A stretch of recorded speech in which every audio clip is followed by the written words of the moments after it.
The studio lights were barely warm when Samuel L. Jackson strode onto Seth Meyers' stage, but the energy in the room already felt overheated, like a kettle left too long on the burner.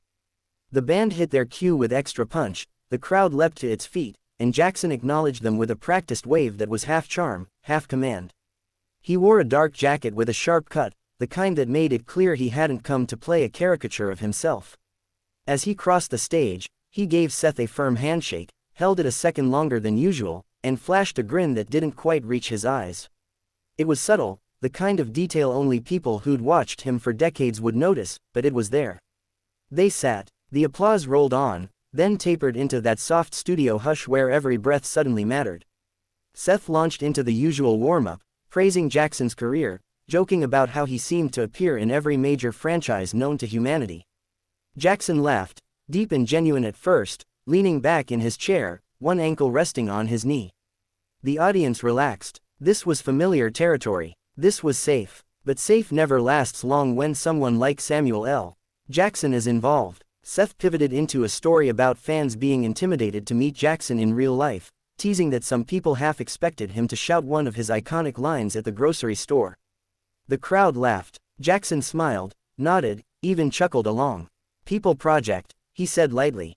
"That's their business." His tone was calm, almost philosophical, and Seth seized it, pushing a little further. He joked about how intensity had become Jackson's brand, how even silence from him felt like a threat. Another wave of laughter rippled through the seats.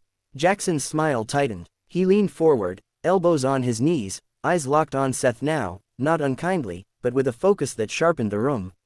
"You know," he said, voice low and measured, "there's a fine line between celebrating somebody's work and reducing them to a punchline." The audience laughed again, but this time it was thinner, edged with uncertainty. Seth nodded, hands raised in mock surrender, saying he meant it with love. He tried to pivot back to praise, mentioning Jackson's latest project, the discipline it took to keep working at that level. That should have smoothed things over. Instead, it opened another door. Seth mentioned how Hollywood loved Jackson's fire, how studios counted on him to bring heat to otherwise flat scripts. "They know you'll light it up," he said. Sometimes literally terrify the other actors into giving better performances. It was meant as a compliment. Jackson's eyes flicked briefly toward the audience, then back to Seth. He laughed once, short and dry. "Terrify," he repeated. "That's interesting." He sat back, crossing his arms now.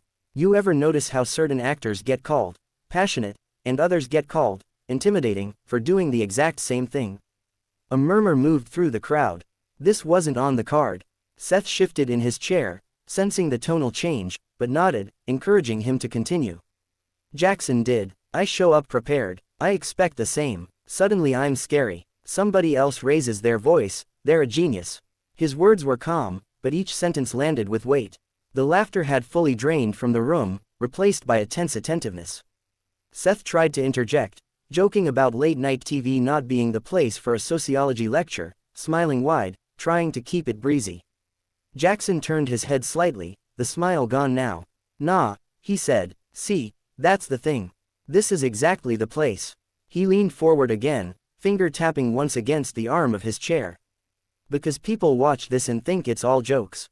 They think we're all characters, not people." A producer's voice crackled faintly through Seth's earpiece, a reminder to keep things moving. Seth attempted another course correction, bringing up an old story from a set Jackson had famously dominated with his presence. "You do have a reputation," Seth said, carefully, "for not tolerating nonsense." He smiled, hoping to frame it as admiration. Jackson's eyes narrowed, just a fraction. "Respect isn't nonsense," he said, and interrupting somebody while they're making a point. He paused, letting the implication hang. That's usually where problems start. The audience shifted in their seats. Someone let out an uncertain laugh that echoed too loudly, then died. The band sat frozen, hands hovering over instruments, waiting for a cue that wasn't coming. Seth raised his palms, half joking, half defensive. Okay, he said. "Point taken." But Jackson wasn't done. "You invited me here," he said, voice still controlled but now edged with steel. "Not the version of me that fits neatly into a soundbite. Me." He tapped his chest once. "And if we're gonna talk, let's talk straight." Seth opened his mouth to respond, but Jackson continued, his words flowing now, the dam fully open. He spoke about being boxed in, about decades of navigating rooms where he was celebrated and dismissed in the same breath. He spoke about the difference between laughing with someone and laughing at them, about how late-night smiles sometimes hid sharp teeth. The audience listened, rapt and uncomfortable, caught between witnessing something raw and realizing it might not be meant for them. When Seth finally tried to interrupt again, Jackson cut him off, not loudly, not explosively, but with a single raised hand. "Hold on," he said. "I'm not finished." That was the moment the room fully tipped. The easy illusion of television vanished, replaced by something far more volatile and real. Cameras kept rolling, lights kept burning, but everyone could feel it. Whatever this was, it was no longer just an interview. The raised hand lingered in the air longer than anyone expected, a silent command that seemed to freeze the studio in place. Seth blinked, nodded once, and leaned back slightly, lips pressed together in a thin line that tried to pass for calm. The audience sat motionless now, the earlier laughter replaced by a collective awareness that this wasn't a bit, wasn't scripted chaos meant to spike ratings. This was something raw, something that had slipped past rehearsal and timing cues. Jackson lowered his hand and continued, his voice steady but resonant, carrying the authority of someone who had spent a lifetime commanding rooms far larger and far more hostile than a late-night set. "I've been doing this a long time," he said. "Long enough to know when I'm being invited to speak, and when I'm being invited to perform myself." He gestured loosely around the studio. "Those are not the same thing." A ripple moved through the audience, not applause, not laughter, just a shifting recognition. Seth cleared his throat, trying again to reclaim the rhythm of the show. "Samuel, I respect that," he said. "I really do. We're just having a conversation here." His tone was conciliatory, but the clock was ticking loudly in his head, segments stacking up, producers whispering more urgently now. Jackson smiled again, but this time it was tired. "Conversations go both ways," he replied. "And they don't usually come with a rimshot." He glanced briefly toward the band, then back to Seth. "You crack a joke, that's your job. I answer honestly, that's mine. But don't rush me through my truth because it's making the room uncomfortable." That word, uncomfortable, hung heavy in the air. Seth nodded, attempted a light laugh. "Late night thrives on a little discomfort," he said, trying to diffuse the tension with self-awareness. "It's kind of our thing." Jackson leaned back, exhaled slowly. "There's a difference between playful discomfort and dismissive discomfort," he said. "One challenges people, the other shuts them down." His gaze never left Seth's face. "You interrupted me twice. That tells me something." Seth opened his mouth to respond, but a voice in his earpiece cut in sharply. The producer's tone had shifted from guidance to warning. Seth hesitated, then raised a finger slightly, signaling for a pause. "Samuel, we're tight on time," he said carefully. "I want to make sure we get to." "To what?" Jackson interrupted, his voice rising for the first time. Not a shout, but enough to send a jolt through the room. "The next joke, the next clip. You want me to wrap it up so we can sell toothpaste?" A collective gasp swept the audience. Seth's eyes widened, the smile finally slipping. "That's not fair," he said, more firmly now. "We're running a show, and I'm not a prop," Jackson shot back. He stood abruptly, the chair scraping loudly against the floor. The sound echoed like a gunshot in the silent studio. "If this is how it's gonna be, I'm done." For a split second, no one moved. The cameras stayed trained on Jackson out of pure reflex, catching every detail. The way he straightened his jacket, the controlled anger in his posture, the resolve in his eyes. Seth stood too, hands raised. "Hey," he said, "no one's asking you to leave." Jackson turned toward him slowly. "You already did," he said. "Just not with words." A stage manager hurried onto the edge of the set, whispering urgently, but Jackson shook his head, waving him off. "I'm good," he said. "I know where the exit is." He took a step toward the wings, then stopped, turning back one last time.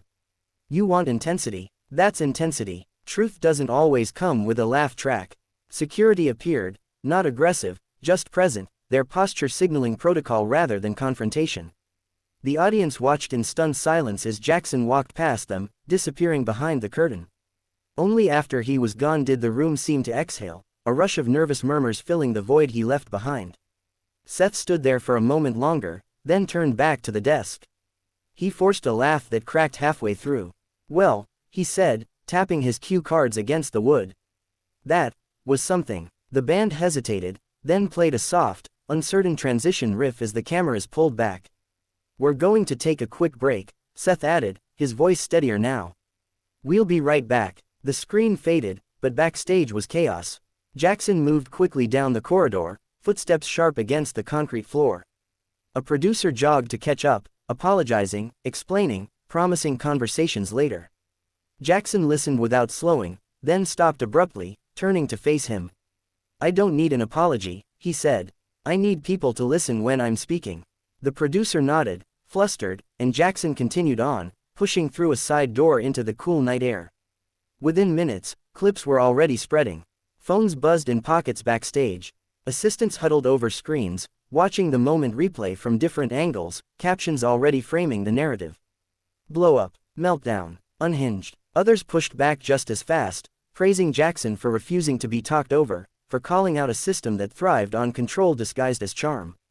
Back on set, Seth regrouped. He finished the show on autopilot, jokes landing flat, his mind clearly elsewhere. When the cameras finally shut down for good, he sat alone at the desk for a moment, staring at the empty chair where Jackson had been. He exhaled slowly, rubbing his temples, replaying every second, every interruption. Later that night, long after the studio lights dimmed, Jackson sat in the back of a car, city lights streaking past the window. His phone buzzed non-stop, but he ignored it, scrolling once, then locking the screen.